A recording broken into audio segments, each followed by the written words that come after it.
देख रहे हैं डेमोक्रेटिक न्यूज। रक्षाबंधन त्योहार है भाई बहनों का।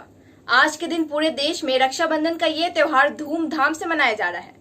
इस दिन हर बहन अपने भाई की कलाई में राखी बांधती है और भाई की लंबी उम्र की कामना करती है। आज हम आपके लिए लाए हैं एक खास एपिसोड जिसमें हम बात करेंगे रक्षाबंधन मनाने की वजह और इसकी महत्वता के बारे में। आखिर रक्षाबंधन मनाया क्यों जाता है और इसकी शुरुआत कब हुई। रक्षाबंधन भाई बहनों का वह त्योहार है जो मुख्यतः हिंदुओं में प्रचलित है, पर इसे भारत के सभी धर्मों के लोग सम्मान, उत्साह और भाव से मनाते हैं।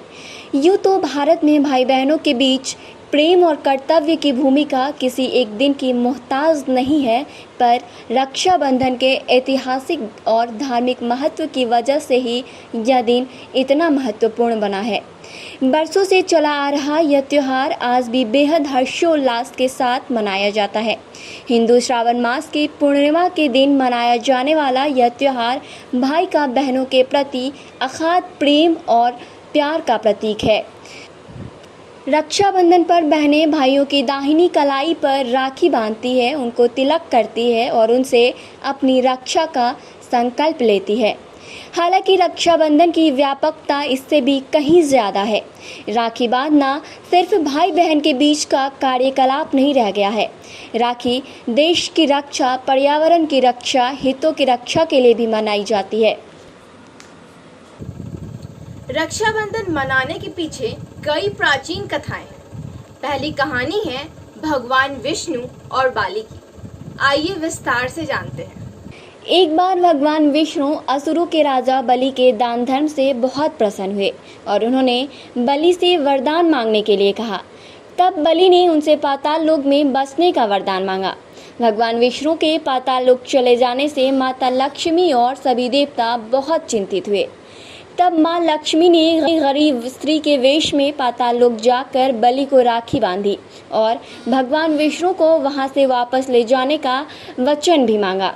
उस दिन श्रावण मास की पूर्णिमा थी, तभी से रक्षाबंधन मनाया जाने लगा। हमारी दूसरी कथा है महाभारत के श्री कृष्ण और द्रौपदी से जुड़ी। आखिर ये कथा क्या है वो भी जानिए। महाभारत काल में कृष्ण और द्रौपदी को भाई बहन माना जाता है। पौराणिक मान्यताओं के अनुसार शिशुपाल का वध करते समय भगवान कृष्ण की तर्जनी उंगली कट गई थी। तभी द्रौपदी ने अपनी साड़ी फाड़कर उनकी उंगली पर पट्टी बांधा था। उस दिन श्रावण पूर्णिमा का दिन था, तभी से रक्षाबंधन श्रावण पूर्णिमा को मनाया जाने लगा। कृष्ण ने एक भाई का फर्ज निभाते हुए चीरहरण के समय द्रौपदी की रक्षा भी की थी। तो चलिए अब जानते हैं हमारी आखिरी कथा, हुमायूं और कर्णावती। जब कर्णावती ने हुमायूं से मदद मांगी थी। रानी कर्णावती चित्तौड़ के राजा की विधवा थी। रानी कर्णावती को जब बहादुर शाह द्वारा मेवाड़ पर हमला करने की खबर मिली तो वह घबरा गई। लिहाजा उन्होंने प्रजा की सुरक्षा के लिए हुमायूं को राखी भी भेजा। तब हुमायूं ने राखी की लाज रखी और मेवाड़ पहुंचकर बहादुर शाह के खिलाफ युद्ध लड़ा। ऐसी ही कई कहानियां भी प्रख्यात हैं। कोरोना संक्रमण के कारण न केवल व्यापार बल्कि त्योहार भी प्रभावित हो गए हैं। भाई बहन के बंधन के बीच कोरोना वायरस दीवार बन खड़ी हो गई है।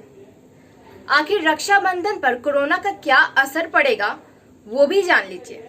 पूरे भारत में इस दिन का माहौल देखने लायक होता है, लेकिन इस साल कोरोना वायरस की वजह से इस त्योहार पर असर पड़ा है। कोरोना वायरस से रक्षा के लिए रक्षा सूत्र पर भी बंधन लग गया है। यह बंधन है इस बार विदेश में रह रहे भाइयों को राखी भेजने पर। हालांकि पिछले साल तक 104 देशों में राखी भेजी जा सकती थी, लेकिन इस बार डाक विभाग यह सुविधा केवल 28 रहा है।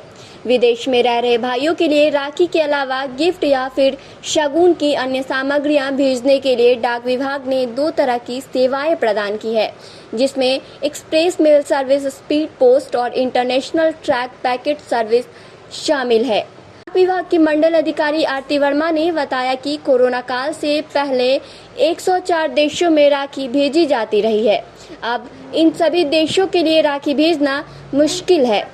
फिर भी डाक विभाग ने 28 देशों के साथ करार करके राखी पहुंचाने की व्यवस्था की है।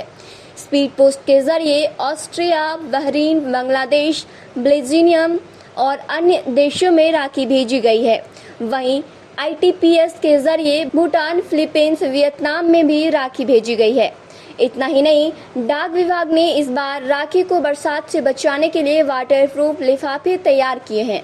वहीं डाक विभाग ने सलाह दी है कि लिफाफे पर राखी जरूर लिख दें ताकि विभाग कर्मचारी डाक को प्राथमिकता से पहुंचा सके। विदेश को भेजे जाने वाली राखी के पैकेज देखकर भी इससे कोई संशय नहीं होगा। फिर भी डाक विभाग ने 28 देशों के साथ करार करके राखी पहुंचाने की व्यवस्था की है।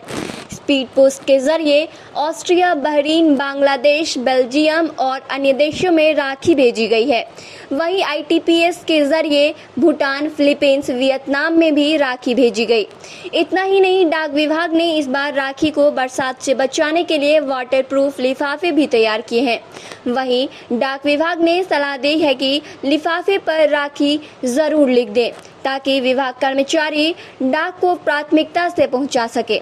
विदेश को भेजे जाने वाली राखी के पैकेज देखकर भी इससे कोई संशय नहीं होगा।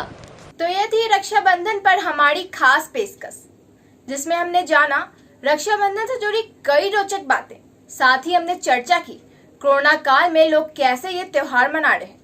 आप भी अपने घर पर रहें और इस त्योहार का भरपूर आनंद लें। इसी के साथ मुझे दीजिए इजाजत। बाकी खबरों के लिए देखते रहिए डेमोक्रेटिक न्यूज। नमस्कार।